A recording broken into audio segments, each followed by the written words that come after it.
I guess there is one thing that is not clear, and this is something I definitely want to clarify today. This is the question, how do you finish this course? I mentioned a final presentation, and technically that's what's written on the slides as well. But figuring out that we have really a lot of groups here in Hanoi and also in Ho Chi Minh City, and in order to keep consistency, it doesn't make sense to listen to 15 presentations. I guess we have 17 groups in Ho Chi Minh City, and we have 13 groups here. You don't want to listen to 13 presentation in a row. The alternative would be to give you only a very limited amount of time to do your presentation so that everybody has the opportunity to present, but then it becomes quite hard to make a point. So we have a alternative to the final presentation. And the final presentation will be, the final presentation had consisted of a presentation that you give here and a short written report, which more or less sketches out the ideas, the thoughts that you have presented in the presentation. So since we don't have a presentation, we cut it down to just the short reflection on a leadership style. What it means is something that we discuss at the end of this session. So at the end of the session, please trust me, everything will be clear. Essentially, you have a group report, what is 8 to 10 pages max. If you have 5 people in a group, there is not much that you need to write. So it's definitely something you do on half an afternoon. What you should prepare is in this short report, a reflection of a leadership style. And therefore, you have to choose a leader. So you have to analyze the leadership style of a particular leader and solve the problem that you will receive in a case in a written form. The 8th session then has just a short quiz, what means that we need a couple of minutes to answer the quiz, and you automatically get your results because we will do it over Canvas. So there's nothing to be have fear of, just some a few questions to be asked, and then the group work. Altogether, build your final mark for this course. The case itself is something that I will share you the next session with you, but your task for this session will be find a leadership personality for which you want to analyze their leadership style, and then apply it to the case that I will distribute or explain later this session. Any questions regarding this? Are you here? You can hear me, right? Yes. Okay, yes. Perfect. So I assume everything is clear. Nothing more to add to this. Yes, I think so. Maybe we'll need to read the case that you will send it to us. Yes. Okay, perfect. Then we take it step by step. I introduce the case. You choose the leader, then you get a particular writing, and then you finish everything. It's easy going, I promise. Okay, thank you. So that's for the 8th session that now looks a little bit different. So now coming to today. Today we will dive deeper into leadership style. Today it's about style. So we already started with settling the ground of leadership. We already have the perspective. We have already started discussing some theories. We have not done both cases from the last session.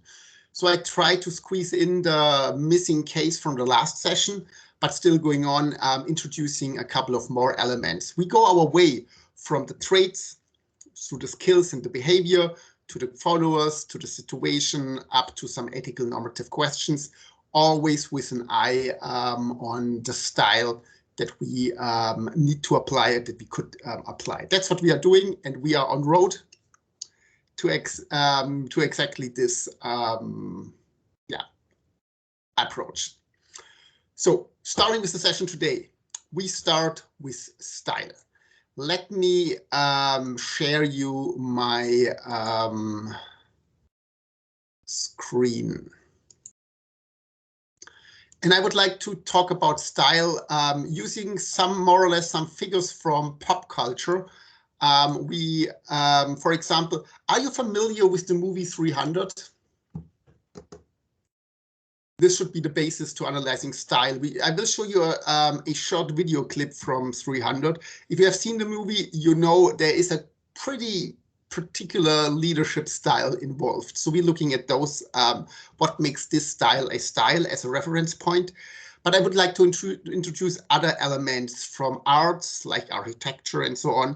And I would like to introduce, for example, Dr. Dre's Chronic.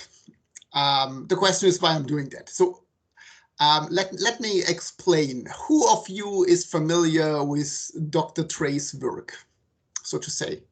You know the Chronic, right? I think I know the singer, I mean the rapper, but not this album. Okay, this doesn't,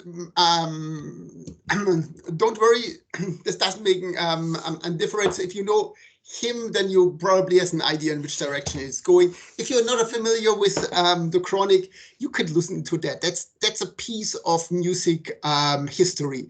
So as in my other sections where referencing some music, again, it's not about the music. You don't need to like it. It's definitely, yes, that's more in the chat. We have more particular information about the guy.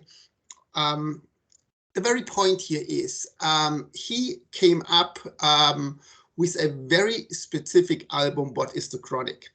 It's more or less a milestone for the development of hip hop or rap music at the West Coast in the US. It's not a question whether you like it, as I mentioned, as all the music that, and all the arts and all the stuff that I'm referencing here.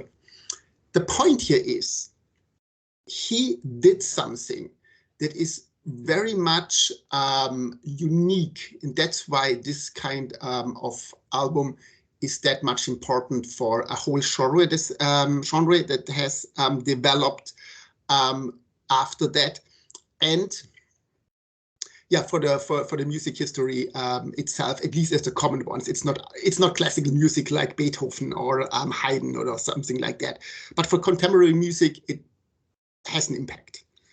So what is the difference between this album and another album that gets published on a daily basis nowadays? There are hundreds and thousands of rap albums which get published every year, but most of them are not relevant.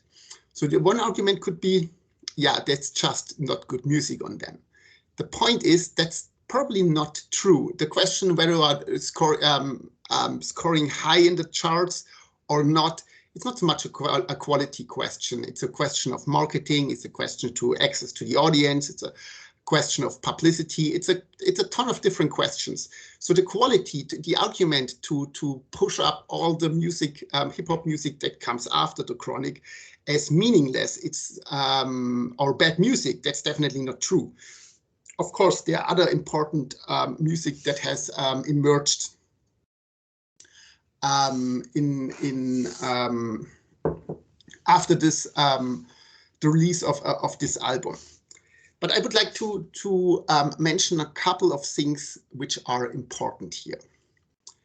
Dr. Dre brought together for the first time different musical influences and put it on a whole album that defined a new kind of hip hop or rap music. This was more or less the first piece, even if at this time, at many different places, people appear to add a certain style to this line of music. So he was not the inventor of that. Again, he was similar to Steve Jobs. It's kind of pulling things together, but he defined the roots of a particular sound in terms of West Coast hip hop or rap music. The interesting thing is recognizable as a unique style in reference to alternatives, what was rock music, what was country music, what was other types of music, become possible in the moment when people or audiences received a reference point. If we want to decide what something is, we normally do it in terms of categories. So we categorize certain things. We are not able to categorize everything because some things fit better in a category and some things fit not that good in a category. And when new things emerge, new inventions on the business side, but also in the cultural artifacts, music would be something like that. And many other things in arts is the same thing. We are normally able to define what it is not rather than define what it is. Along the line, we are able to define certain things and finding a name, a category, pulling together certain things that belong to this particular category. The interesting thing about the chronic, and this is the point here is, this is the point that I actually want to make. While a lot of things emerged at the same time that are different to country music, that are different to other kind of musics, the defining element as a style and a category that is linked to the style was this particular music. It built the reference point in order to define what is hip hop and what is not hip hop, or what is West Coast hip hop and not West Coast hip hop. This is a very powerful thing. And the meaning of this album is because he made, or he provided this groundwork. Everything that comes after that is to be very, if you want to be very, very rude, it's just a copy. It's just a referencing of this groundwork in terms of genre defining elements. This has become possible for a couple of reasons. And the most important reason here is that he was able to define the style or the category. I use style and category here interchangeable. So what does it mean? That means his way, his approach is a kind of history. How to reach, and if you are in rap music and want to come up with something that stands on the same level like the chronic, then it's definitely hard. And you won't be able to do that. It's like Mozart for classical music. It's hard to top Mozart. There are other players in the field which come close to Amadeus Mozart, but overhauling him it's quite a task. That's my very point. Again, he was defining a particular period with his music and his approach to classical music. There are a few other things related to this album and why we need to talk about style. First of all, when we talk about leadership style, you have to decide for what you want to go for. Are you a copy and maybe explicitly or implicit? This could be good, could be fine, because as I mentioned, there's still good other music out there. So it's not bad to be just producing just one another hip hop album, which has been there maybe in a similar form, in a similar way. Still fine. It's no critics among that, but you're not really recognizable. You just appeal to people who already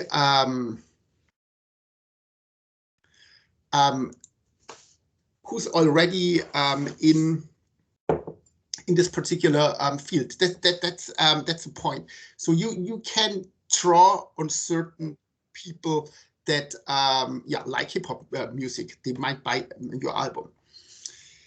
It's more difficult with a style to fall outside this category because, as I mentioned, outside the category we have the problem that it is hard for us to see what it is. So if you do something that is not covered by certain categories, it might be confusing. We see what it is not. It is not leadership in this sense, but we can't tell you what it is until somebody brings those things together. So these elements, these two elements, defining the style as a category, having this style, appealing to the audiences who like this particular category or style, is one important thing. The other thing is the referencing of those elements that allows us, our style, to be reflected. In this sense, and not reflected, but recognizable. In this sense, for example, do we need the theories that we're discussing here in this course? Because you can't do just weird things, because people will recognize that it is different to what they are used to, classic leadership style, but have no category in which they should put it in. That's a critical thing that technically doesn't work. So we need theory, we need those elements to build a particular style. Style is powerful, as you see here, because there is nothing that can come by in rap music or get on the same level like the chronic here. Let's talk about fashion and style in order to make this more clear and make this more precise. If we talk about leadership style, then we normally talk about certain characteristics or elements of leading. It's normally an expression. Style is a kind of an expression, often unique, somehow in a consistent manner. If you think about Dr. Dre's Chronic, it is an expression for a use which, or a black use in the United States, which not adequately felt represented by rock music, by country music, and so on. They were in search of a new way of expressing their life situation, their values, whatever. So style means offering a way of expression. Personal expression for yourself or for your community who defines the category and shares that. That's a very important thing. Style is a particular procedure by which things are done. I already mentioned that. It is not the thing itself. It's not the technical use of the photo, for the camera. It's the way how you use it, how you do things, how you do music, how you sing, how you perform on the stage. This is style. Now let's see how style is different from a certain fashion.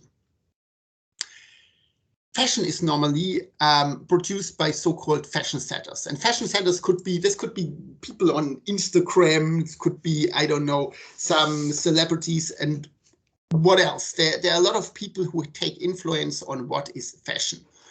I already mentioned that business schools are a big player when it comes to management theories and management styles. How we do things is defined by some actors in the field, like the celebrities and the Instagram personalities. If we, for example, reference in our medias how Google uses some creative approach and new ways of organizing group work, then it's adopted by other firms who want to be like Google and created new environments in which people are able to work. There are certain consultants, and if you are a consultant, you have a customer and you need to make your customer happy, and your customer is probably permanently on the search to solve certain problems. And if you can supply new approach of doing something, appearing as somebody who has latest insights in how to manage and lead particular things, then you sell a fashion. Because if you want to be paid for the next project, you better come up with new stuff that is leading edge, that is the newest of the newest, in order to sell it to your customers. They're asking for that, and your job is, as a consultant, to provide this fashion. In this sense, and this is an important point, fashion is distinct to style, because fashion is a collective belief. It's not an individual expression. So, and if we believe, for example, that things should be done in a particular way, then the collective belief defines the fashion. In 2022, we should do things in this particular way. Otherwise, it's not, it's not adequate or not up to date, not fitting to our values and so on.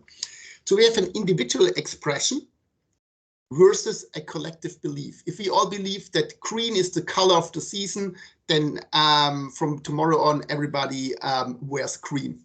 It's not an individual expression that green is the color that you use to express something. Let me refer to the question in the chat.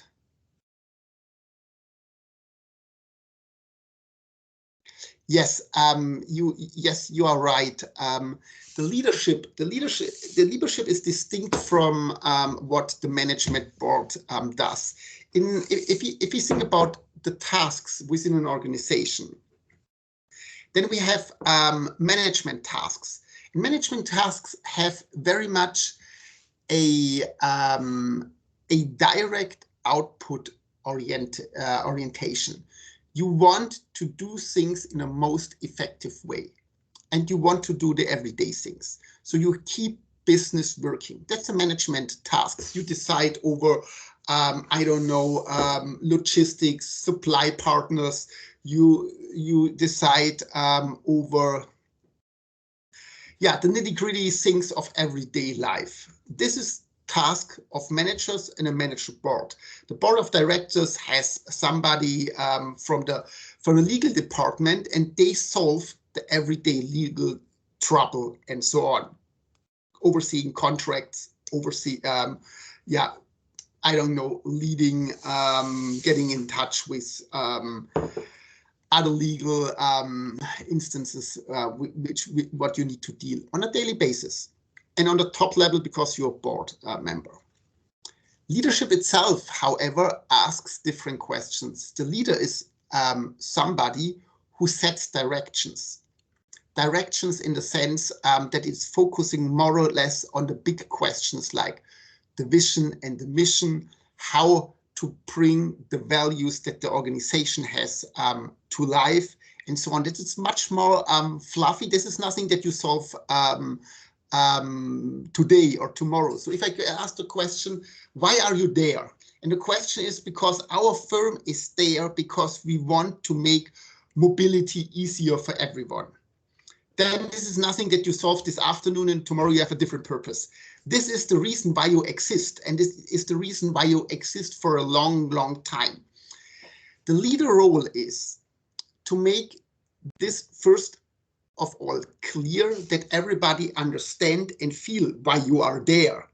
That's not a trivial or an easy task, because you do probably as an organization 10 things, and people stuck in their small everyday jobs and don't know or lose the touch to the bigger mission of the firm. A leader keeps people on track regarding the big picture and the big focus,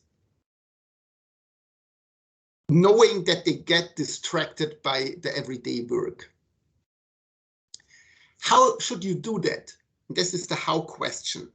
Is then the question of a leadership style. How do you want to do that? How should you do that? We talk not about the management tasks, because the management tasks the answer would be, how should you do that?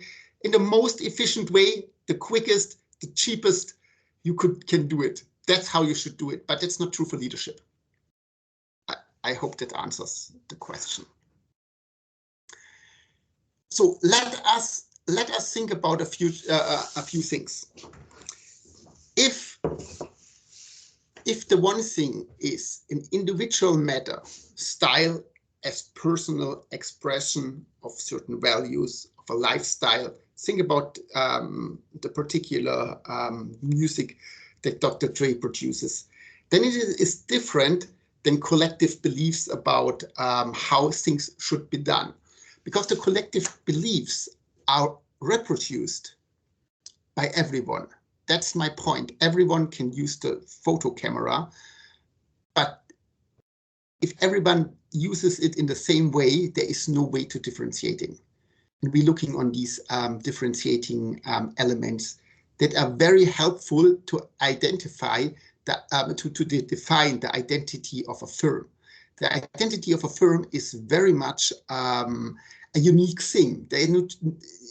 You can't, or your identity is also a unique thing. You can't copy the identity of somebody else and should not do it. So the question here is very much, how can you have an identity that is unique if your leadership follows a fashion that is common sense among everyone? It's very much inconsistency.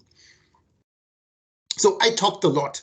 Now, what should you take from that? Let me wrap that up in 1 minute, and then we watch a short movie about 300. So what should you take from that? The leadership is the leadership style, or style is the only way to leave a footprint on rap music, on photography, also in fashion, and everything else, in art, and wherever you want to go. So if you want to leave a footprint on your organization, then you need to have your unique style. Fashion is a collective belief. It does not allow you to bring up some unique elements. That's what you should take in time when you next time listening to the Chronic. It's different than other music because it defined a style, not because it's fashion that everybody believes that's hip hop of 2022. The next thing that comes with what's important for wrapping that up, style persists. The Chronic is 20 or 30 years later, probably 30 years or even long, 30 years, something like that, is still important. Fashion that you bought 3 years ago is something that you probably can't wear today anymore, because it's not the latest fashion. It's old stuff. You can sell it secondhand, but it's old in terms of fashion, because our collective beliefs what you should wear 2022 has moved away. There's certain pressure in the market. You have to move away because you want to sell, and the next season looks different than the previous season, and so on. But people move away. Style stays.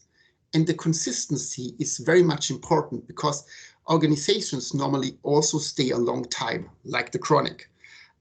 They persist over 20 and 100 years, and even 100 years. So you need some consistency within those long time frames. You can't change the way you lead on a yearly basis, because you confuse people, and this doesn't work. So the consistency element and the importance and the long-lasting effect are also important parts. So that's what you should take from this in order to come closer what style is. We're still not there, but we coming closer to defining style. And I would like to do this with an example, with a different one, that's 300. Who of you has seen the movie 300?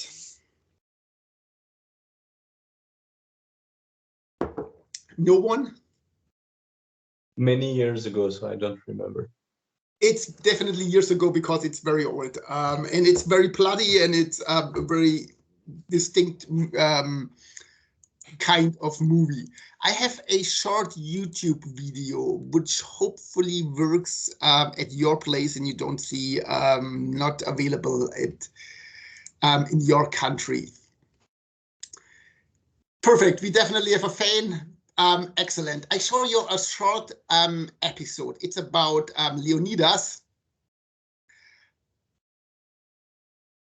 Yes, yeah, about King Leonidas, who give some kind of a speech in the advent of the final fight against the Persians. It's a battle fought between Sparta, which is just a small state, a very small state, technically just a city with a little bit land around, and the Persians. And the Persians were big, big, big, big at this time. But Sparta tried to withstand under the leadership of Leonidas. That's what the scene shows you.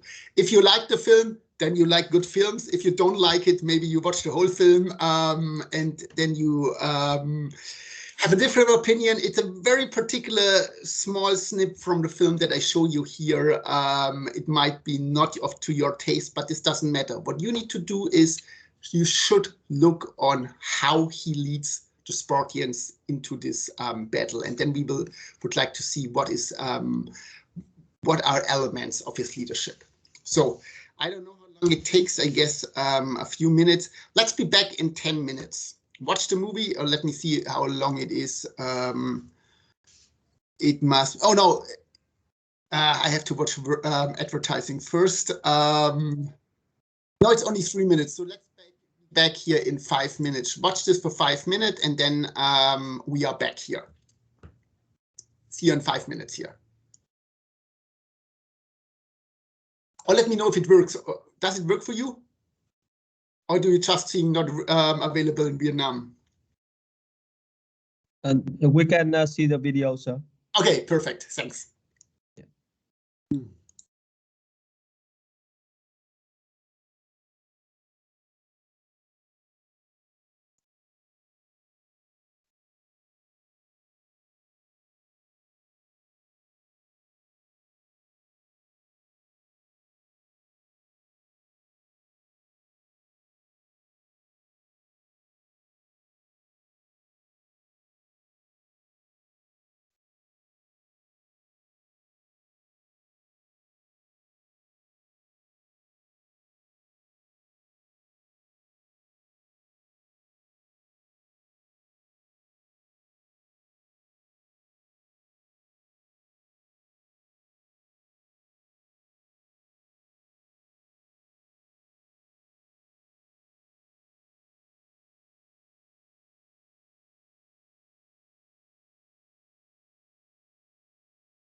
So, are you back?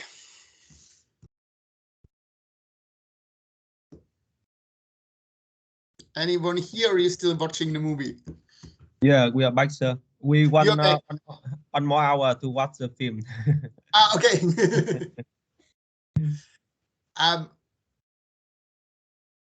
Somebody has raised their hand. I just see it here in the circle. Yes, please pick up your microphone. Let me see. Sorry, Yeah. it was just for saying. Okay, no worries, no worries. Okay, let's think about what you have seen here for the last 5 minutes. It's Leonidas in the middle giving a speech, and then some bloody fight. The important thing is nobody probably doubts that Leonidas somehow has a leadership role. He acted like a leader, he was a leader. But what in his behavior let us believe that he is a leader?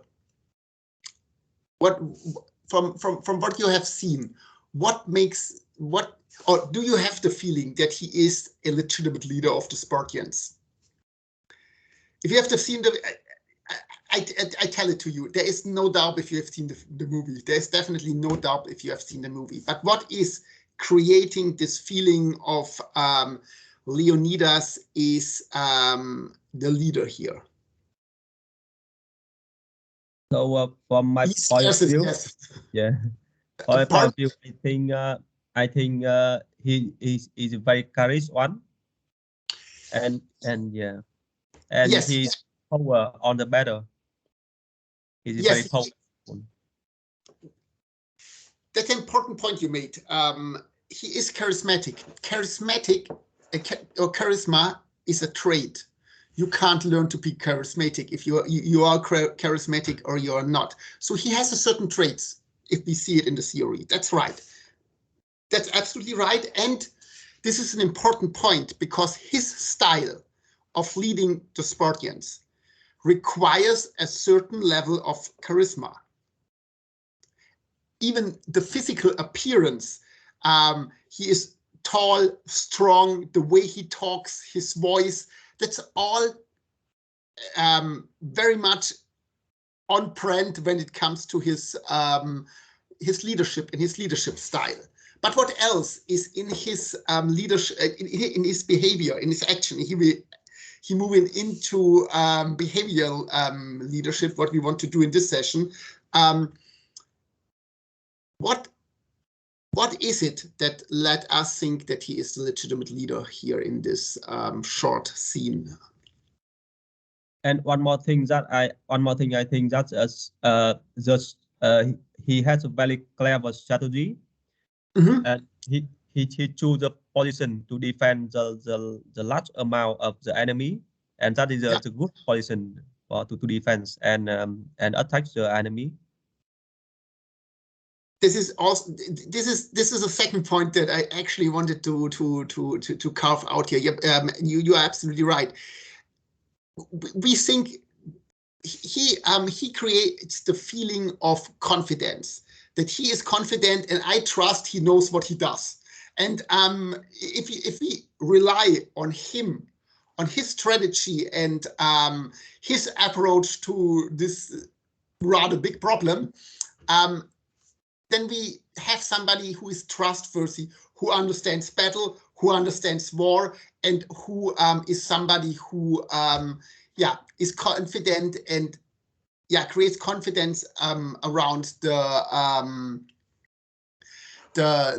leading figures. The camera is focusing him.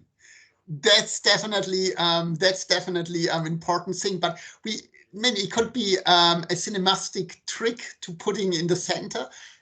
Yes, this could be right, but on the other side, the camera is a kind of attention, and I think if he's shouting this way and everybody holds the shield and afraid of the Persians, probably the people also put him into the center and look at him. But you are definitely right. The camera is giving direction, but if you are not if you were not captured by the camera and the others ignore you, then you can't be the leader. That's also right.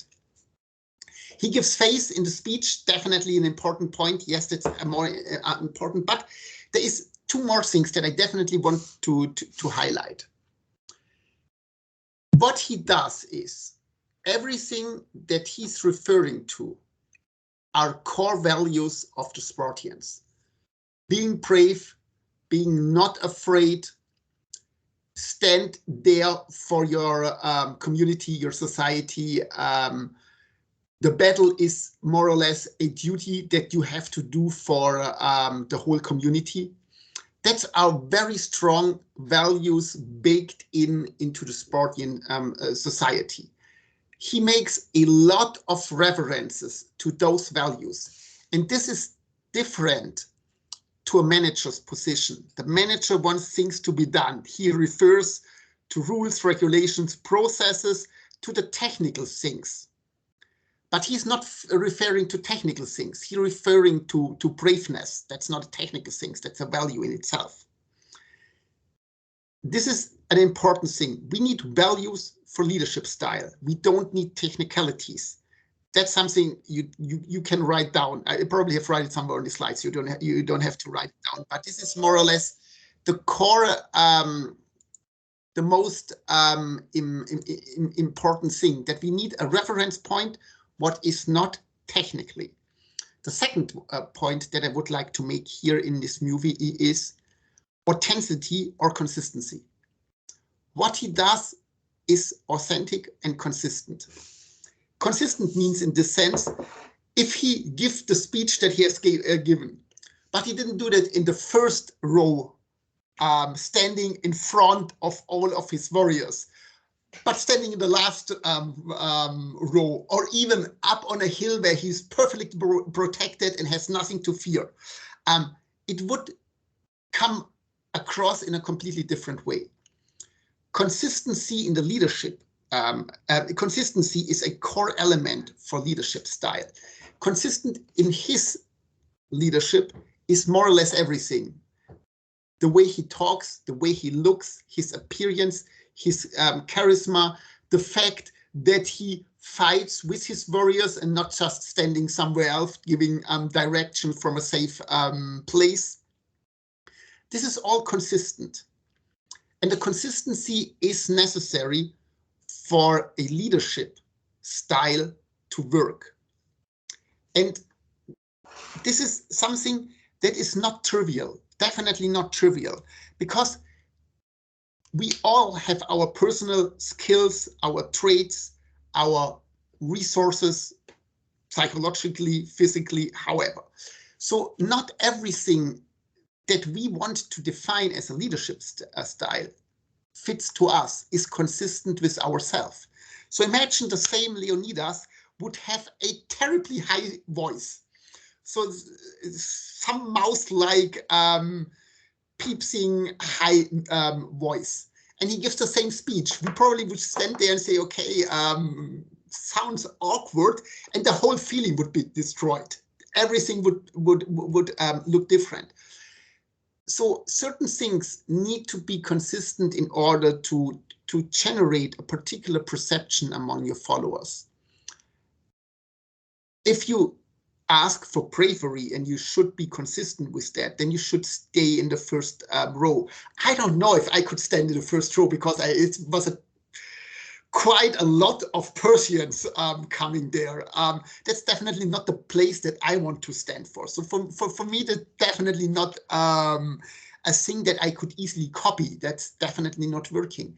And if you not able to produce a particular thing in a consistent way, it probably will fail.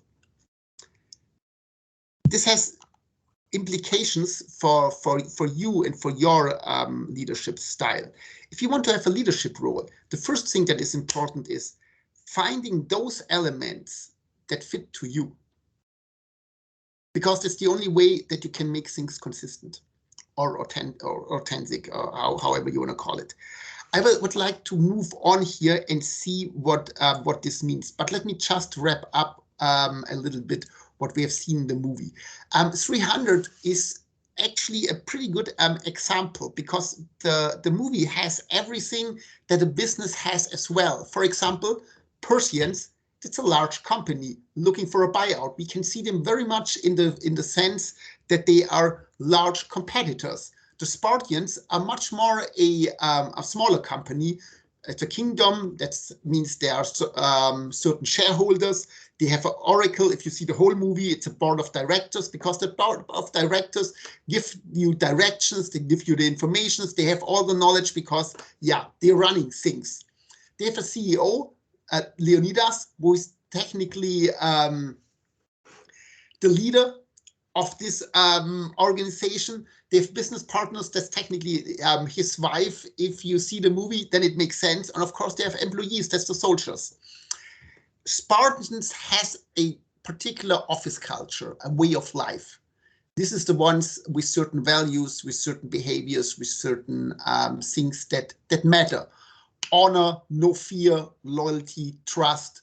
The battle cry as a kind of a signature is very much similar to what we see as symbols of organizations today.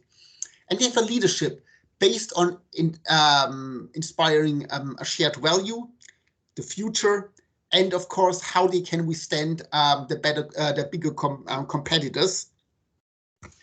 I mentioned already this fact. A leadership style requires to enable others. It's a little bit like we had Gandhi as an example. Gandhi is a small person. Probably if he had to kick out the British on his own, yeah, there's nothing to do. How should he on his own kick out the British? He is a small person, not too scary, I would say. However, he enabled hundreds, thousands of Indians to withstand the occupation by the British Empire. And this makes him powerful, not he alone, but the enabling of others. That is the focus of the style that we have seen here in the short movie as well. It is not that you fight on your own. Your skill is not being the strongest. That's just a vehicle to enable others to stand up for your values. And he modeled the way. He showed what it means to be brave, and gives a role model in this sense. I would like to give you time for dinner, because what I would like to do now is I would like to wrap those things up from a theoretical point of view. It becomes now a little bit more theoretical. We have a couple of examples. See, we have technically touched upon the most important elements of leadership and leadership style. But now we need to get them in a consistent way in order to spell out what it is and what elements we need in what particular form in order to build a leadership style. This is explained by a theory of leadership. So I would like to go into the theory. This is a theoretical input. After that, you become active, working on a case, and so on. But in order to do that, it makes sense to have to have dinner first, and then come more or less refreshed back. Does the things that we have seen so far when it comes to leadership and leadership style make sense? That leadership style is something particular. It's different, and it is different to other ways of interacting with people. And there needs to be a few things to be fulfilled, like the consistency, the reference to the values. This should be also clear. And if you think again about the chronic, if you have a leadership style, if you have a style, then you let a footprint.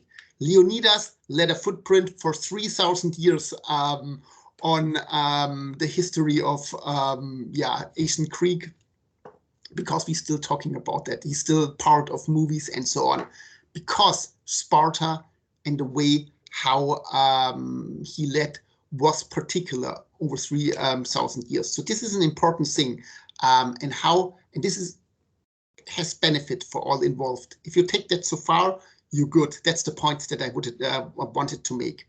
Now I want to bring them in a more theoretical way. This being said, if you don't have further questions so far, 20 minutes for dinner. This would be, I guess, 7:45 in Vietnam.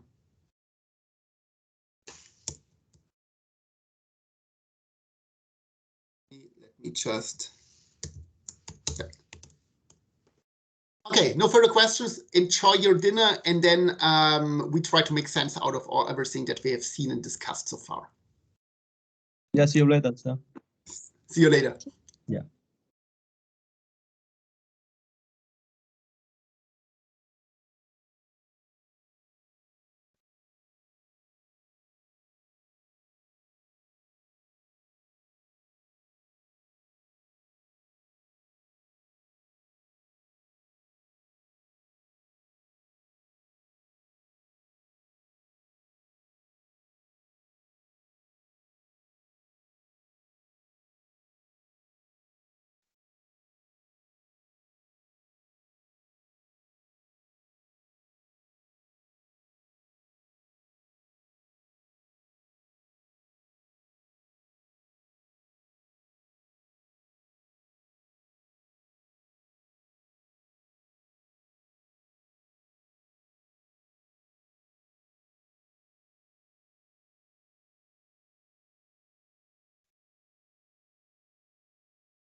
So I hope you enjoyed your dinner. Let's move slowly on with what we have discussed so far and bring those things together in a more consistent or structured way. Style, it's actually the topic that that we now need to dive in a little bit more in the theoretical part. Style is something that is not very common in the management literature. Style is something that it's more or less in arts, or at least the theories and dealing with style, it's much stronger in arts than it is in management. That's why I would like to draw on the theory or a very influential work from Ackerman from the Journal of Aesthetics and Art Criticism. So this is more or less from the 60s. That's old, but that's the beginning of the structured addressing style in a way that is useful for management purposes. So let's see what scholars here were thinking and what that how it helps us to make sense of what we have discussed so far. If we talk about style, then or a theory of style, then we don't, we talk about, of course, people. That's actually what we are looking at. And we need to find a certain criteria that is more or less stable, that categorizes the work of arts, the institutions, the people. So there is, or we claim that in things that have the same style, there must be a distinguishable ensemble of certain characteristics that we then call style. So if you look at art, for example, then you have 10 pictures. And something in these 10 pictures allows you to cluster them together, so to say. What are these characteristics? So we're looking in for a theory of style. We do not look, and this is something extremely important here, we do not look on an individual piece of work. So think about the photos that we have seen so far. If you just see one photo, how can you tell what the style is? You only can tell what the style is if you see a second one, because the things that in both pictures appear, like the lighting, the mood, the particular expression of faces, for example, if you think about the photos that we have seen, then we can identify the style. This means, and this is core to everything that we discussed about style.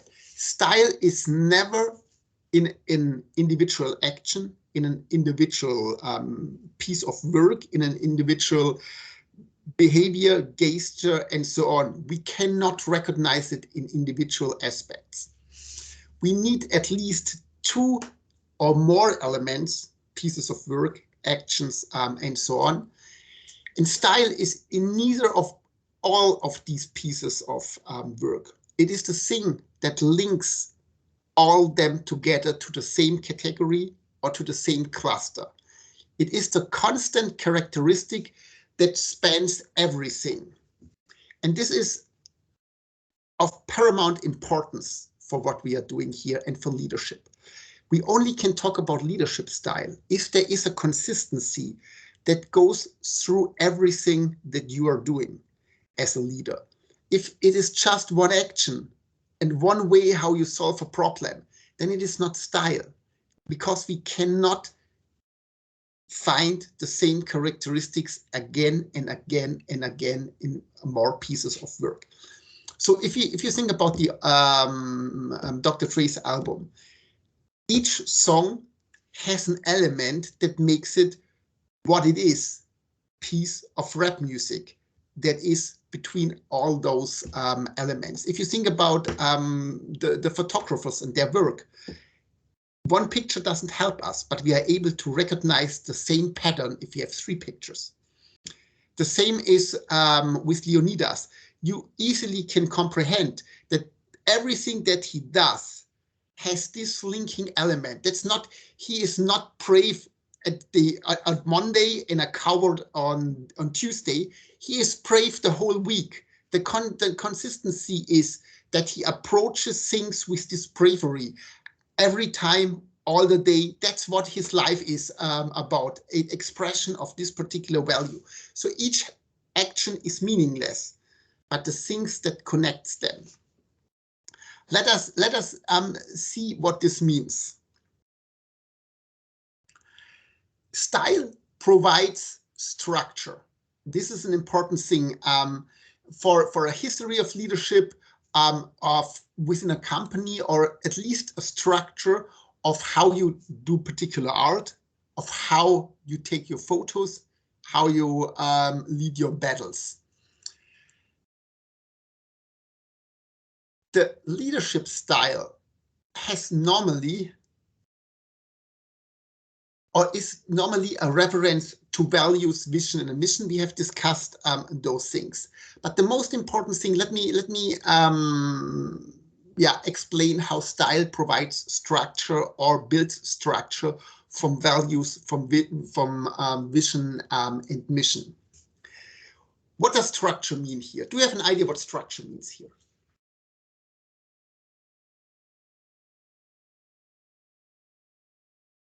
What could structure mean here? Any idea?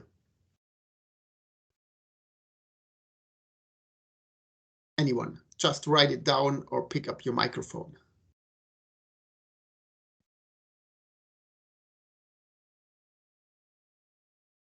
Imagine a situation when you face a very critical situation as Spartans. You are a Spartan, you live in Sparta, and you live you have a critical situation. You would be happy to have Leonidas on your side because he's the leader and he would tell you what to do, how you to behave. But technically, you don't need him. If you have understood for what he stands, what his values are and how he expresses these values, then you can solve the problem without him.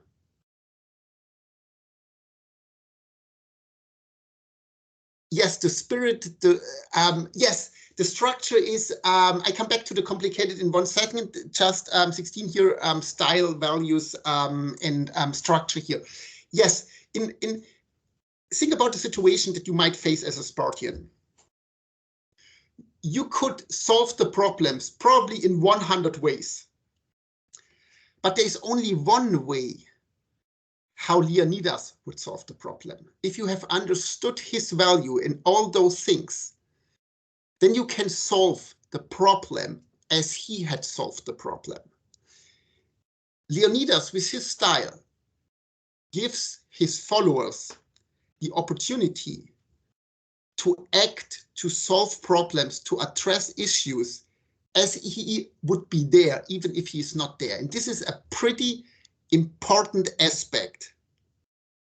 The limits are the things. Yeah, yes, you are right. The limits are the one, that's definitely right. The limits matters here. It tells you what you should do and what you should not do.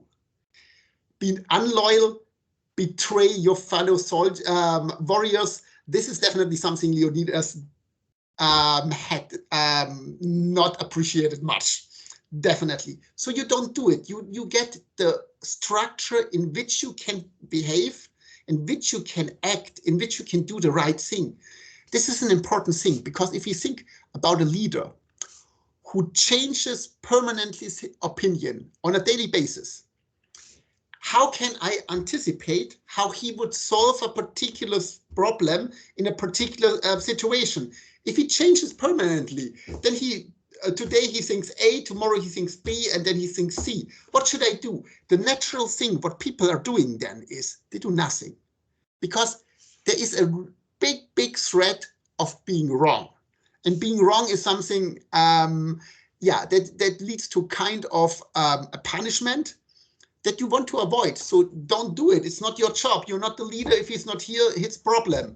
But this puts the leader in a situation that he has to solve everything. And normally you can't do everything. What you want to provide is the spirit in which people addresses problems. And if you lead a company with 5 people, you could do everything because you're permanently there. If you lead a company with 50,000 people, or an army with 300,000 people, or a movement like Mahatma Gandhi, then you can't do everything.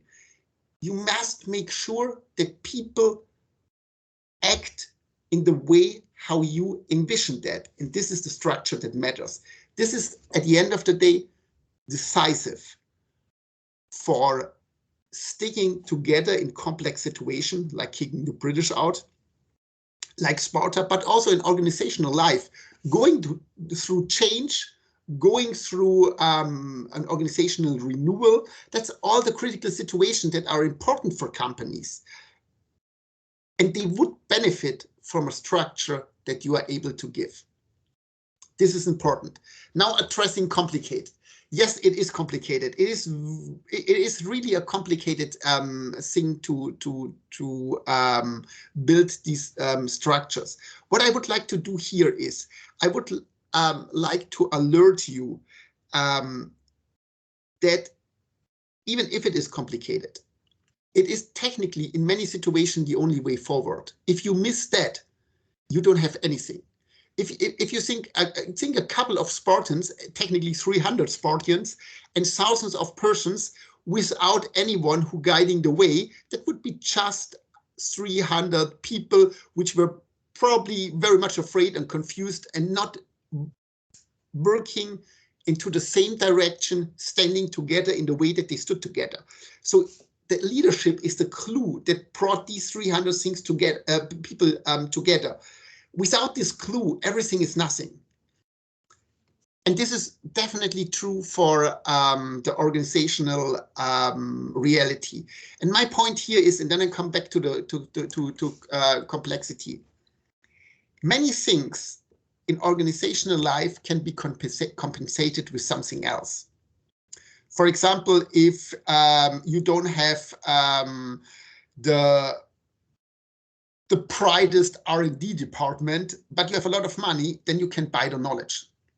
You can compensate with money for a lack of own creativity or own innovativeness. Buy it, buy a creative firm and take their product as yours. It's something that you can compensate. No worries about that. But you can't compensate leadership.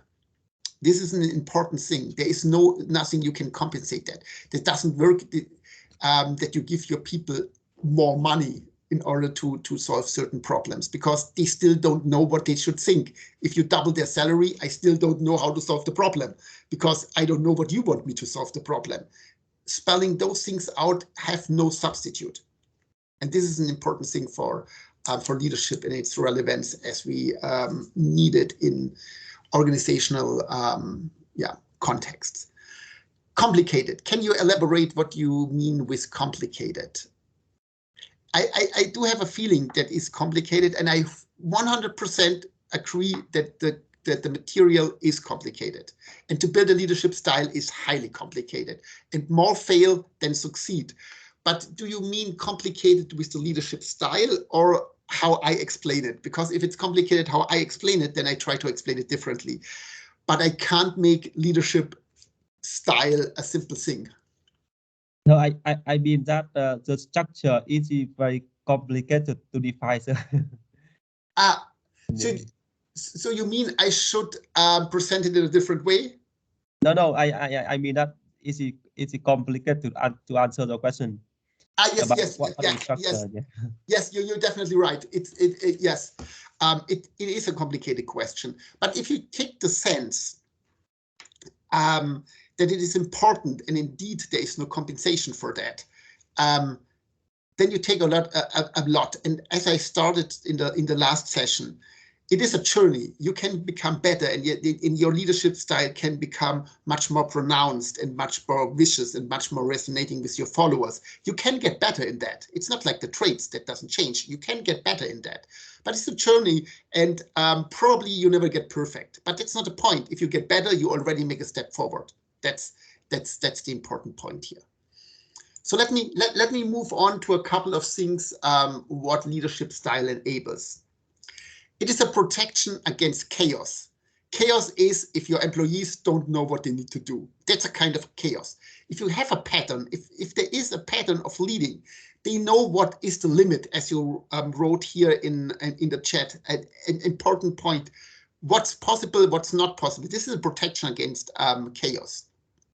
The pattern itself, it's important, because if there are patterns, then these patterns can be reproduced with you or without you. There is always, and this is an important thing, a tension between stability and change. This is a basic business characteristics. Let me spell it out because this is very important. Organizations normally only efficient if they are stable. If you have a production line, for example, a very stable production line, then this can be very efficient because you can learn, you can tweak, you can adjust it, and then it's your production most efficient. But you also have to change sometimes. You need to produce new products. You have to change maybe significantly by taking new machines into your production system and so on. So change reduces the stability, the productivity, because your learning starts from beginning. You need to optimize it again until you reach the point that you had with the perfectly working construction line that you have in advance. Or before that. The interesting part here is, as a business, you have to live with these tensions, because there's no way to say we have our production line, we stop now changing anything. You have to change. Change is part of the business. And these tensions are complicated. Leadership on a more organizational level, where you change the whole organization and reorganize certain things, gives you an idea or a kind of a stability within these tensions, because people know what the end product will be. Even if you change now, they know what the new organization will be, because you are consistent in how you lead, and the organization is a representation of your leadership style. So even if you change everything, core things will be at the end the same. If Sparta has to change for whatsoever reason, it will still Sparta in a different form. They won't change their core values. That's not what they change. And Leonidas would be the last person who give up core values like loyalty and any other things. That's not what they give up, even if he has to change for whatever reasons. The core is consistent. That makes change easier, because you know what the end product of change is. And this is an important thing again.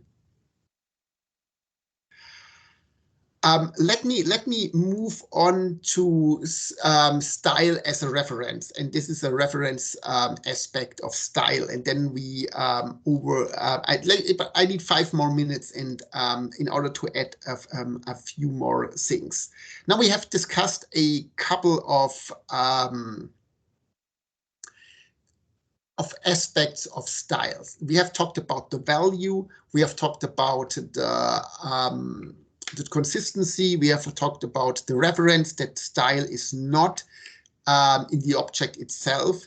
It is something that is in between the objects, the actions that we actually take. Style is something you can't measure. So you only can measure empirical things, but you can't measure style. So style is not empirical in this sense. It's not an empirical fact, because, and this is technically, we have 2 elements that exist here in our world. That's the empirical world and the normative world, the cognitive elements, which can be measured in the same way, like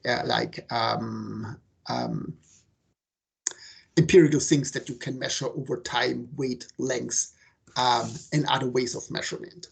Norms, values has no weight to be measured. So if it's not measurable, then it must have a normative basis. Style needs to have a normative basis. Let me explain what I mean with that. At this point where we are in our discussion, we should now be able to spell out what is style and what is not style. If we take the last element, it is something that is bigger than the reference point of value, or that is of value, or is the value itself as a reference point to talk about style. Then we have something that builds the basis, the non-empirical basis for our value, for our style. As we discussed, the picture itself is an empirical fact. Behavior is an empirical fact, but the value not. The reference point is not empirical. That's what my point is here.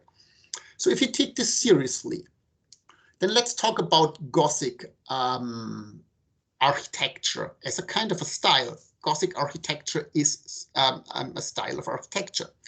So you might know this building. It's Gothic cathedral, Gothic dome cathedral. I never know what's different is in precise. In Milan, and it has a particular architecture. And there are more Gothic churches in Europe and probably around the world.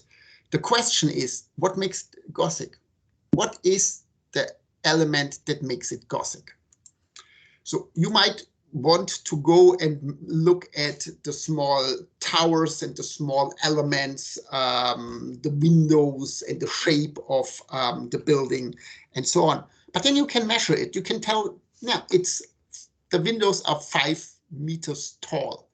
But as discussed, it doesn't make it Gothic. Even if you go through all the physical properties, it doesn't make it Gothic. Even if each cathedral has windows of 5 meters by 2 meters, it's not style, even if it is consistent over each piece of work, as we have so far discussed. We need a value. That's the last element that we need to define style. What is this particular value involved? And look at this. This is the inside of the same church. Still a particular architecture, but the architecture is empirical. We don't care about that. It doesn't matter what kind of architecture is in here. What matters is the feeling that you get when you get into this church. If you get in this, it's cold, your voice sounds differently. It has very high ceilings.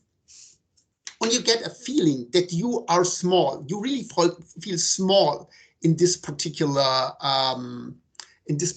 kind of church. The Gothic architects that built them centuries ago, they wanted to find an expression of God and human. So the idea of the Catholic Church at this point was that God is big and you as human are very small. This is a particular feeling that you have that you should have if you think about God as the big figure, and you should fall very much small. It's a feeling, a positioning, a religious positioning of you in relation to God, built in concrete, in architecture. If you get in, you should have this particular feeling. Gothic style is defined by this value and by this particular feeling. It doesn't matter how big the windows are. It doesn't matter how it looks like. It only matters whether or not this kind of architecture creates this kind of feeling. So the reference point for the Gothic cathedral is the relation between God and human as the Catholic or the Christian Church believes. This is a very powerful thing, because now you can do everything in Gothic. You can build music, and there is Gothic type of Gothic music. As long as it produces this particular feeling of relation between you and God, it is Gothic music. For the clothes, it is the same thing. For writings, and there's literature, it needs to have this feeling. Then we claim it to be Gothic.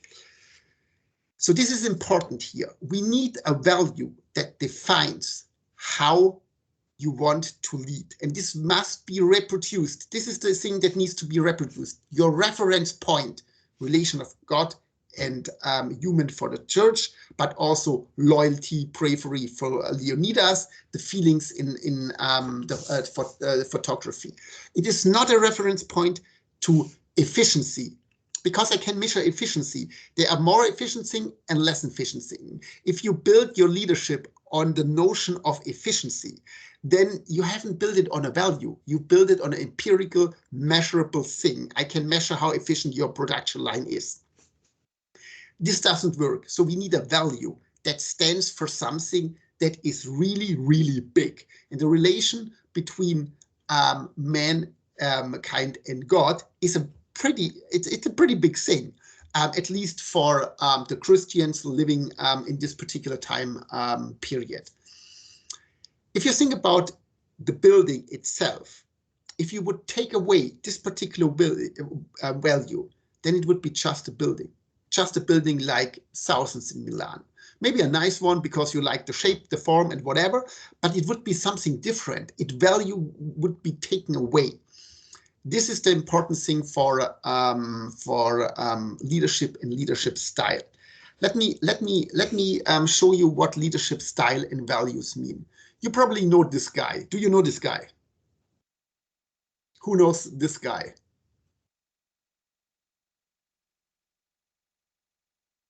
The Godfather. Yes, yeah. That's the Godfather. If you don't like 300, you probably like the 3 Godfather movies.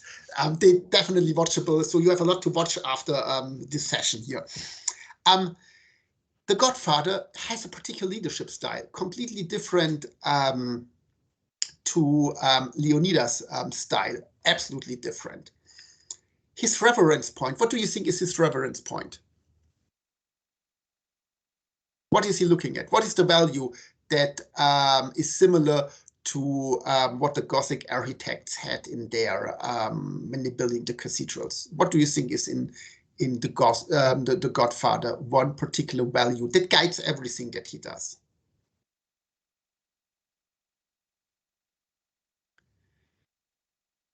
According to my reading of the movies, or any idea, you can just write it down if you have.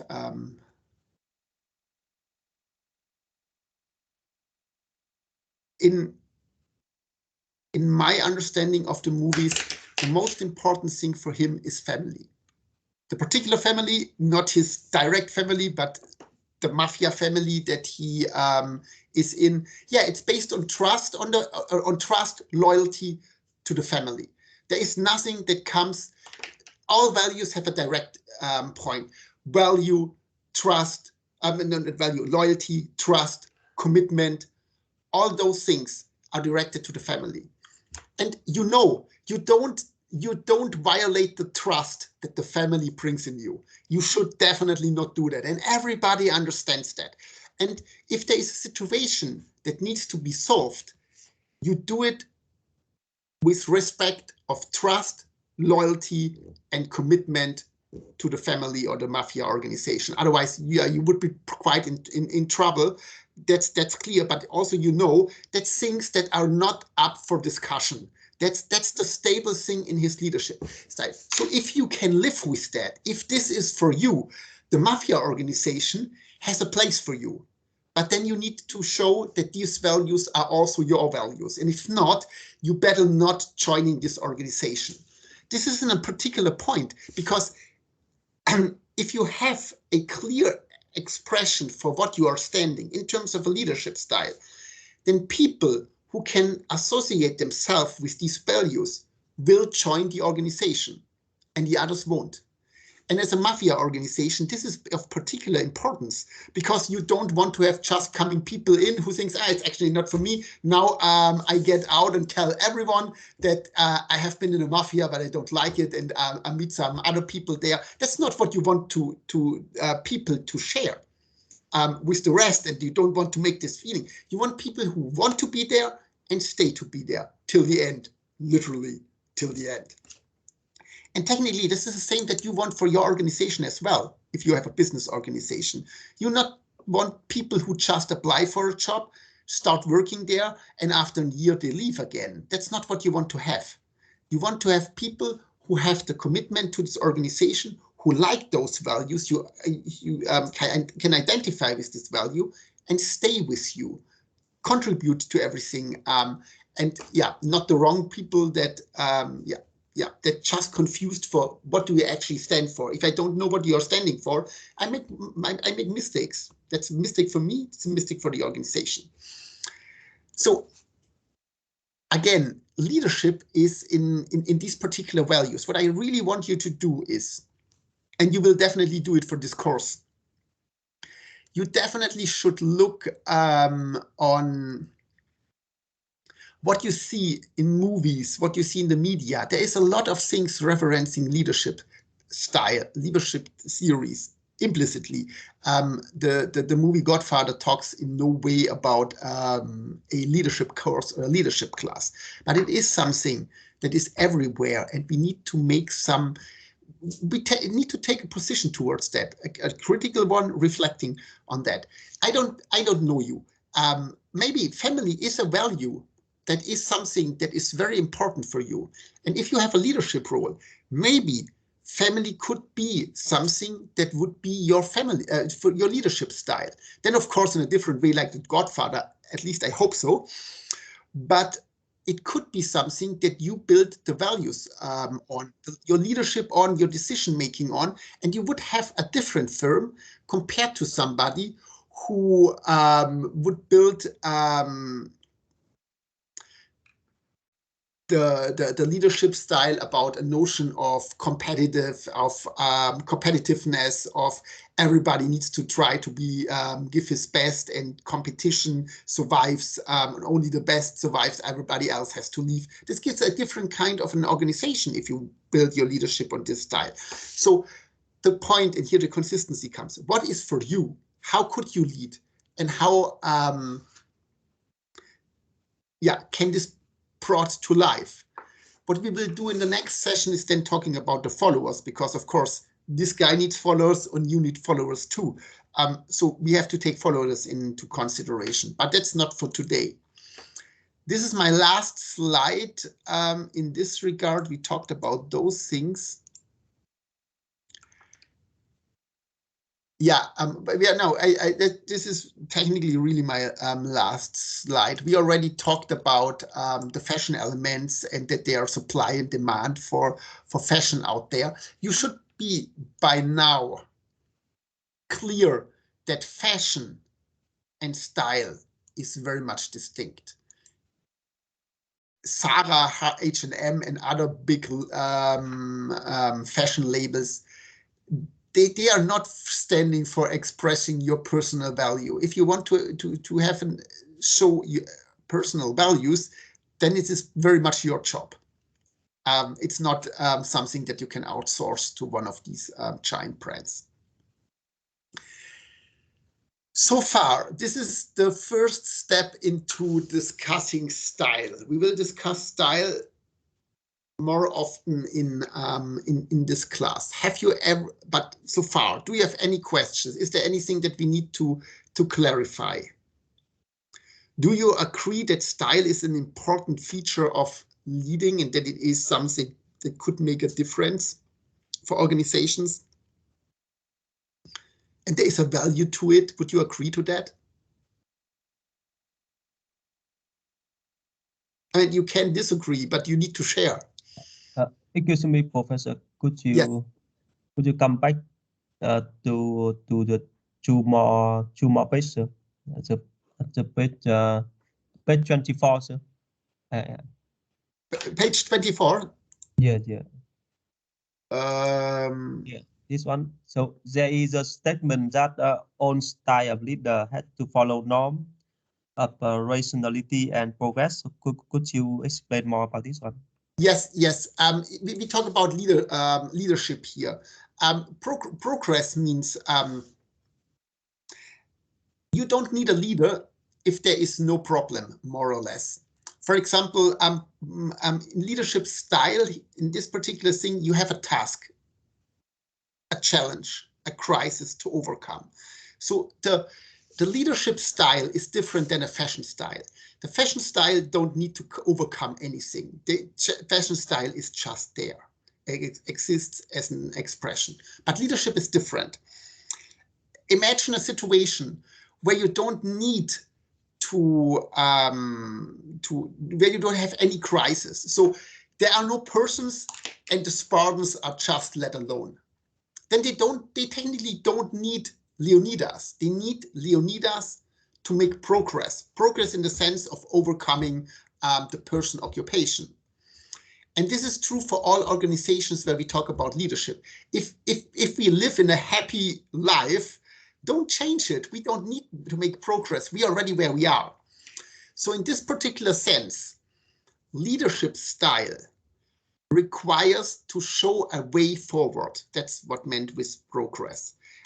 If you develop a style that doesn't show any progress or way forward, then it's not helpful for an organizational setting or for a setting where you lead people. Then it's a style element that fits better to art, to fashion, and so on. This is meant with that.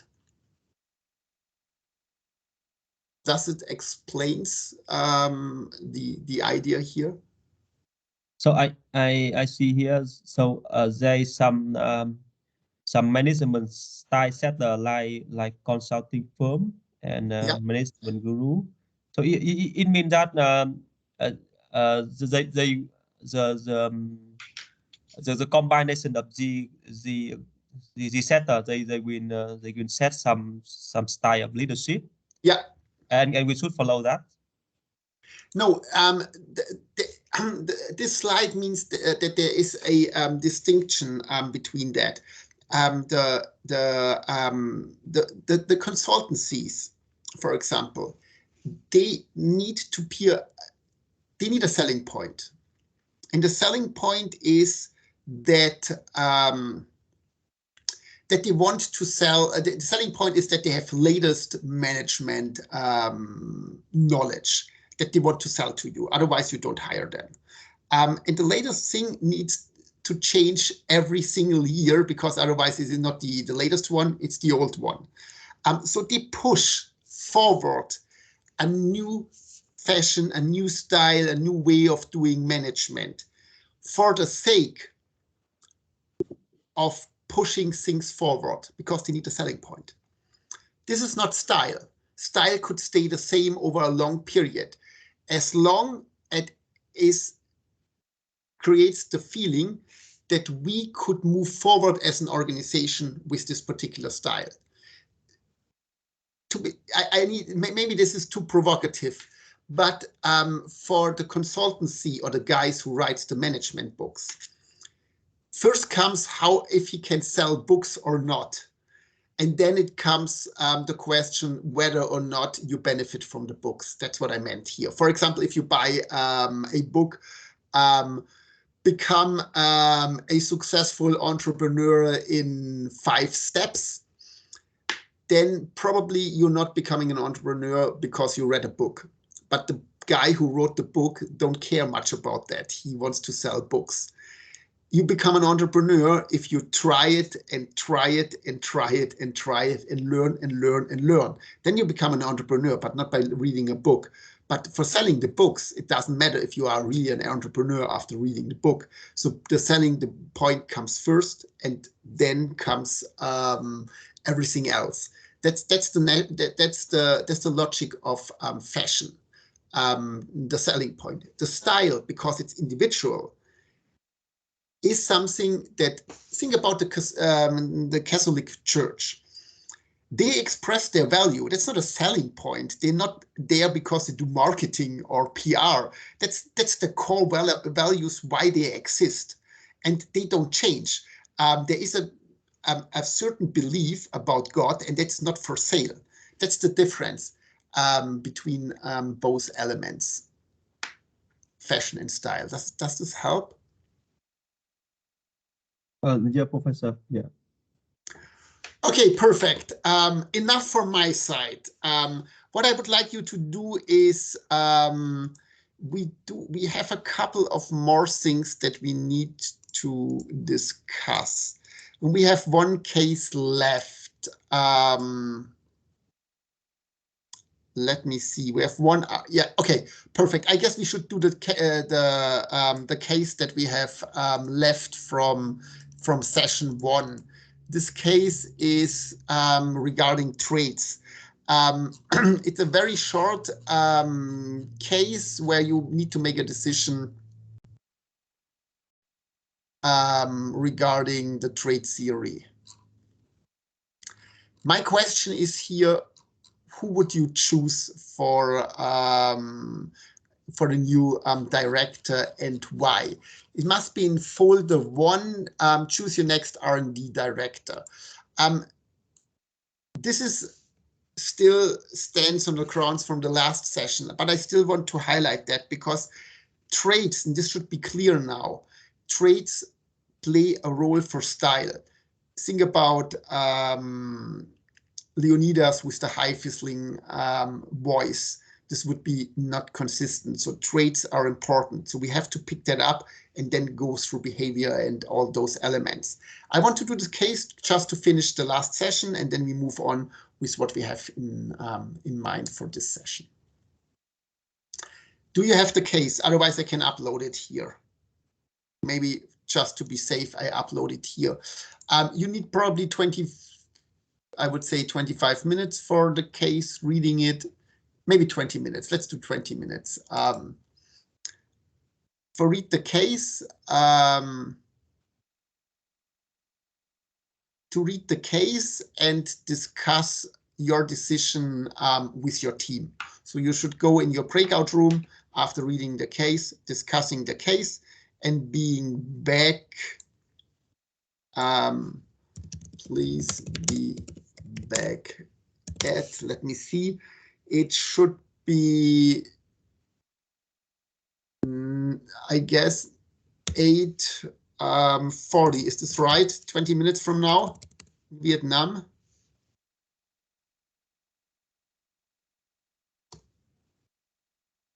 (8:40) Vietnam time. Please be back after reading the case. And then, no, sorry, it's not 8:40, it's 8:50.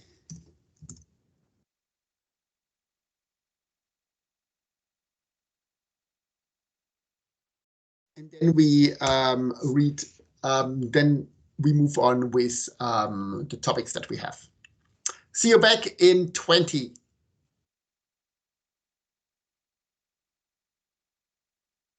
And Yes, please see you later, discuss it in your team. It's meant to be discussed in team, making sense out of those things with respect to everything that we have discussed so far.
So let's move on. Who do you choose? That's the question. Who would you choose after reading the short profiles of the 3 candidates? And more important, how would you choose from a trade theory approach, and how would you choose alternatively? If you have the trade theory approach, you only look at trades, but that's not the only thing that you could do. But for now, who would you choose? Can you let me know? Pick up your microphone or write it in the chat and give a short explanation. In my opinion, I prefer Alexa, because okay. Sorry. She have a 10 position in the companies, and so she understand well about other departments. In addition, she is creative, so I think that it is good for the developing the new products, and as the content of the paragraph, she persistent. I think that it's good for the testing new products. And why I don't choose Martha, because I think that Martha, he good at human relation, but the position of the new R&D director, it may be a technical, it may be a technical issue. So I think Martha isn't a good choice. About Thomas, he is good strategic plan and direction. I think that maybe he appropriate with the sale and marketing. In short, in my opinion, I prefer Alexa for the R&D direction. Okay, perfect. Thank you very much. We have Alexa from one group. Who else would agree it's Alexa? Alexa, yes, perfect. Yes, you have 3 pretty good options. That's the point here. So yes, Thomas would also be a good option. Who else is for Alexa?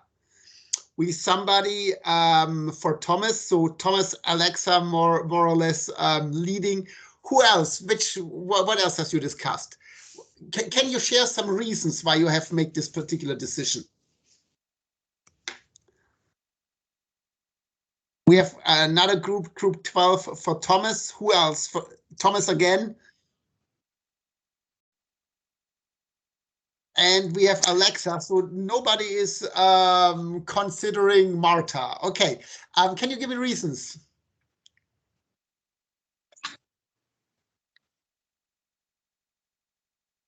Hello, sir. Yes. Hello. Yes, hello, hello, colleagues. So we are from group 9, and we would like to choose Thomas because there is some characteristic from him that we think that is suitable. So the first we see that Thomas is often consulted by upper management regarding strategic planning. So it means that he good at strategic, and I think that the characteristic is suitable for the director position. Okay. And the second is the employee is they feel they can trust on Thomas, and he fair and consistent. And Thomas is highly respected at the company. So I think that it's easy for Thomas to lead the team. And I think that at the director position is for the expertise. I think that is not very important, but is the way he organizes the team and the way he gets people to follow him. I think that's more important.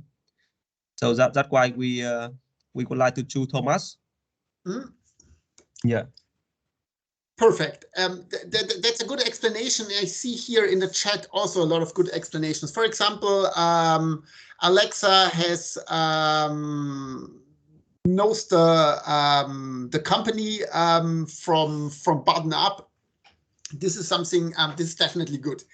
But now bring this all together, what you mentioned, that's all good arguments. So what's interesting is that's the first thing for a hiring situation. If Thomas gets the job, yeah, probably Alexa is a little bit disappointed, but technically it has nothing to do with Alexa. It's just the decision makers that has changed. So for one group, she would be winning. It's gambling. At her situation, it's gambling.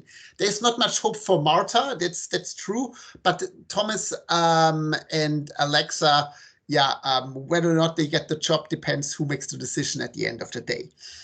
But now let us think about a little bit more about the characteristics, because if you think about the trait theory with which one we have started, then you have mentioned certain characteristics which are, yeah, you claim be suitable for an R&D function. That's true. There are definitely in the description characteristics that are very helpful. But you also mentioned knowledge about the company. That's not a personal trait. This is something you can develop over time. You just need a couple of more years, then you can learn more about the company. So what you already mentioned is, what you already have here is a mixture of certain elements. And I definitely think that's a good thing. The arguments that you have provided are tapping into traits, and they tap into different worlds, so to say. And what I would like to do now is exploring these other worlds, realities, and so on from the style perspective. And this is why I would like you to think about this case from the perspective that we have discussed so far. If you would agree that style is something that needs to be developed on two sides. On the follower sides, like the Spartians, who need to understand what Leonidas actually wants, but also from on Leonidas' side, because he probably is, as a baby, he didn't, I hope that he not behaved already in the nursery or the kindergarten as he behaved in the short clip. So people develop, it's a developmental road. What you have, the decisions that you have made here in this particular case, and this is an important thing to consider, are decisions on the status quo, less decisions on the potential, what somebody can become in the future. This is important for the style approach, because normally we rely on proof of evidence. Proof of evidence is I have 5 years experience in this and that company or in this industry, and I can prove it. I can put it on a table. That's where, yeah, I've got my degrees. That's all something that you can prove. The potential that you have in 5 years from now is harder to prove. It's ways harder to prove. But what I would like to do with you is thinking in this session, or starting in this session, but also in the other sessions, about future potential. Because if you hire, look at the pictures of the 3 people that you could hire. They're fairly young. I mean, they're probably not in their 20s, but if you hire them, they will definitely stay for a long time or long time in such a position. They have a life, a working life before them or ahead. So they have potential to develop. And for leadership, for your own leadership, but also for making decisions who to hire, who to put in certain places, we need to understand potential rather than what you have done in the last 5 years. I don't say that your traits don't matter. I don't say that what you have done in the last 5 years doesn't matter. I just say it doesn't tell the whole story. And from what I see here, what you present, you also think that it's not the whole story, because you're not just staying on one ground, but also on the other ones. So this is what we need to yeah, explore. And let me say one thing why I think that potential is the next thing that we should focusing on, or not the next thing, but an important thing that we should focus on, is simply because yeah, I'm 100% certain that every one of you has potential. But potential is somehow developed, but I doubt that everybody has developed his or her potential to the maximum yet. Otherwise, yeah, that would be no reason to do a new study program or to try to learn anything if you are at the end of your potential. So potential matters for you personally, but if this is true for all of you, then it definitely is also true for the 3 candidates and other candidates. And I think potential is something that is important to take into consideration. Let me show you a few things from the trait approach. The trait approach is technically one that doesn't deal with potential, because once you have the characteristic, you already have the potential. But if you summarize the different traits of all candidates, we would probably come up with such a list. And you see that they are different in length. Thomas probably has the most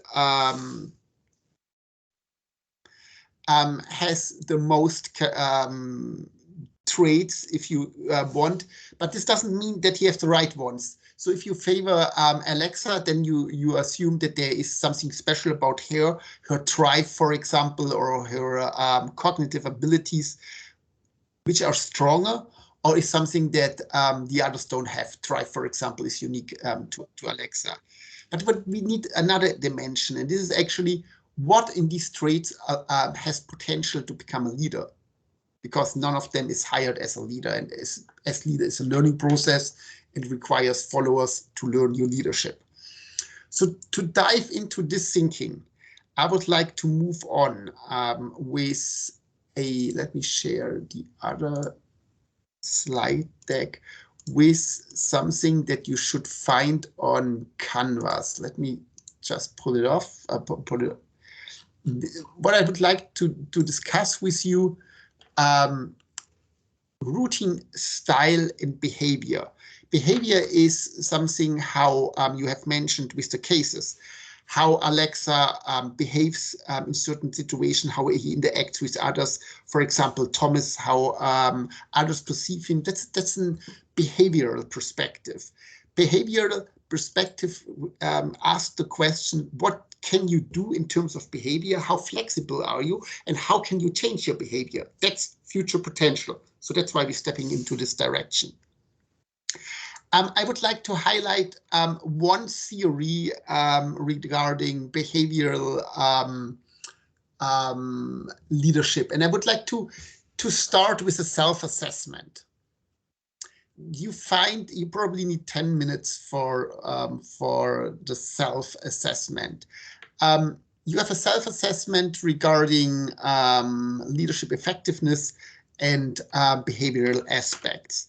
You should go on to Canvas. Let me know if you have it indeed, because it should be uploaded. So I guess it's there. It's a questionnaire which you should simply fill out. I know it's a lot of questionnaires at the moment, but that's the way how the business works in terms of assessing people. And there are questions regarding creating purpose, developing people, managing processes, and delivering performance. You have certain points that you should count and write into the result section. Then you find a assessment outcome. That's a matrix where you can locate yourself in terms of process, purpose, and performance people. What this means is something that I explain you later. So look at this questionnaire, fill it out. I guess 10 minutes should be enough to do that, and then please be back at 9:15. And for the last 10 minutes, last 15 minutes, I would like to tell you what these ideas mean, on which we then build in the next session. Any questions regarding that? Do you have the questionnaire?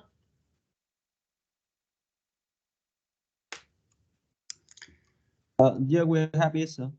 Okay, please then fill it out and locate yourself in the matrix between purpose and process and people and performance. Yeah. Okay, then see you at 9:15 Vietnam time. Professor, yesterday Yes. I did another questionnaire online. Yes. So Okay. is it the same or different? Is that if you did the one from the last session, then it's different. It is different. Okay, we'll do again. Yeah. Yeah. Thank you. Perfect. See you at 9:15.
So by now you should have 2 crosses within the assessment sheet where in the metrics for process and purpose, performance and people.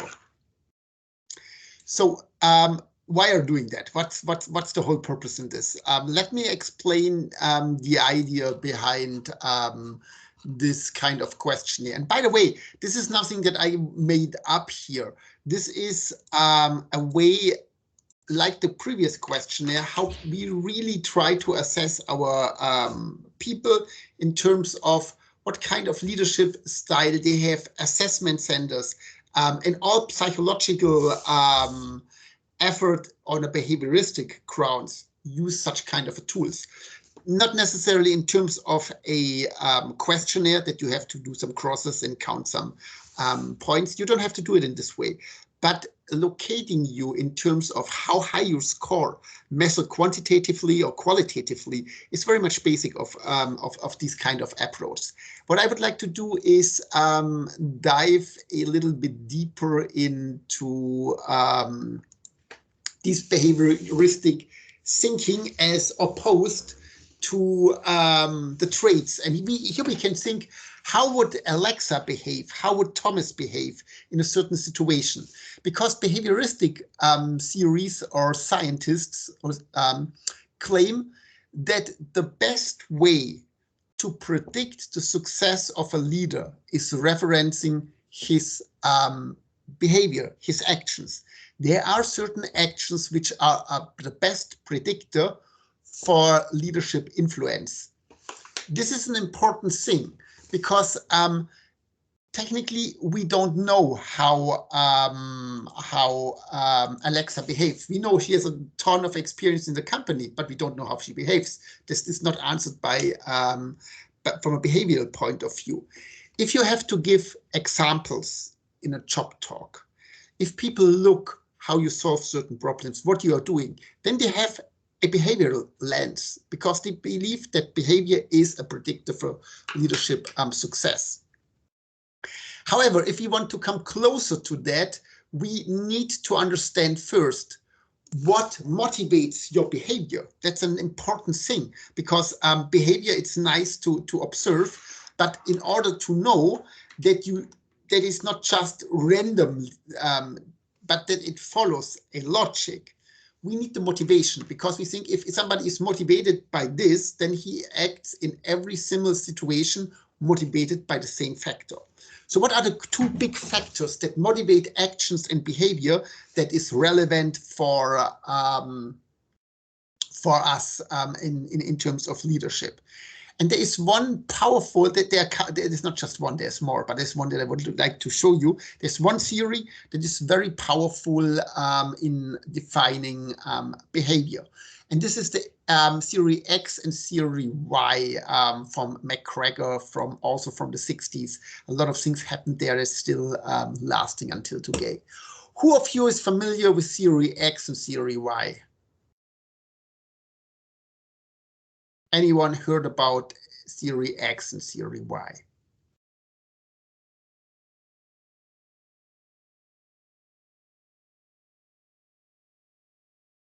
No one? Not yet, sir. Not yet. Okay, we do this for the last 10 minutes and so, and probably I give you in our next session on Saturday. No, it's not Saturday, it's Monday then, or Tuesday.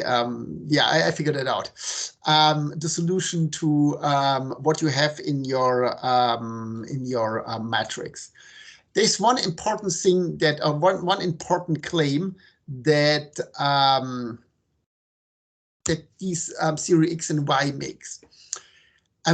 It claims that we can see people differently, or but we have to see people in a particular way. You could be a person, and a person that stands strongly on theory X grounds.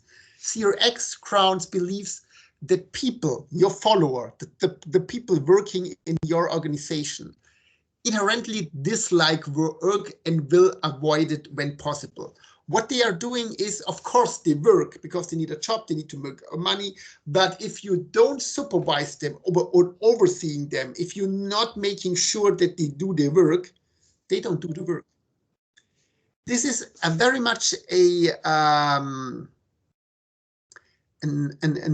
critical point, because yeah, to some extent it's again right, it's not wrong, but people are not, some might really like their work and come to work and like it, but of course they don't like the work all the day. Sometimes even if you have the best job ever, you think, oh, come on, 1 more hour and I leave here. That's a normal thing. So Theory X has something that is right to them. People are sometimes dislike work. They don't want to take responsibilities. They don't show too much ambition, and they need to be controlled. Sometimes you even believe they need to be threatened by, if you don't do the job, you don't reach your goals, and you get some negative feedback and consequences. For example, you don't get paid your bonus and all those things. This is Theory Y, and imagine what a leader would do if he is motivated by Theory Y.